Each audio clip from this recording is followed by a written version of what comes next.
operations we're going to be doing that one of these days. Oh, is that correct? Double check. I think so. Is there anyone who knows what's this? Someday you could have a try. Mr. Ronald, do you know this? It is potassium nitrate plus carbon plus sulfur.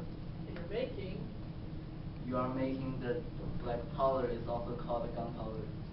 Oh. And so if you try to mix them with 1, 2, and 3, and you will get something pretty exciting. And it's just like boom. So today we are what we are going to talk about is the creator who created this this equation that is about black powder. And the way, if Chinese create something, it must be an accident, because for thousands of years we don't have chemistry, we don't have science, we don't have mathematics, and also the man who created this is also by accident. The story started with some emperors who is like 3,000 years ago, and China is divided by 7 small countries, and so one of them is really strong, and it makes something like United China. And so after that, he feel like he got so much power on those things, but he has to face the death, so he don't want to kind of like go to hell. So he asked a group of people that which we call is Taoist. It's also like Buddhist, and ask them to make a special medicine that can keep you alive for forever. And in this when this started, those Taoists will first make those kind of the medicines in I think it's probably in an oven, and like so many times later they figure out if you put those 3 stuff in a kind of rate, and you put it in, and you will make something really that you don't want it to happen, because someone's going to die. So after they created this, and they report it, and because those guys are making those medicines, a lot of emperors died because they want to own these medicines, and most of them are pretty harmful. So they created this at about the beginning of 11th century, which China is fighting with a foreign minority that is called Hmong.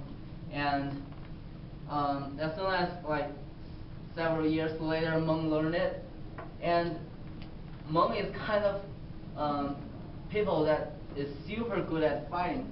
He got like those guys got like half of the Asia, and several days later I talked with a German exchange student, and I asked him, what do you know about China? He just told me, when I look at the world map, like 600 years ago, I just saw in Asia there is a huge blue piece of stuff that he never realized that is China at that time. So because of Hmong, the gunpowder go to Europe, go to America, and it's about it's still the beginning of 12th century. It's about a century later when we first created, and 100 years later, something really bad happened. Is we have to buy Europeans gunpowder because we can't make it so good as what they can do.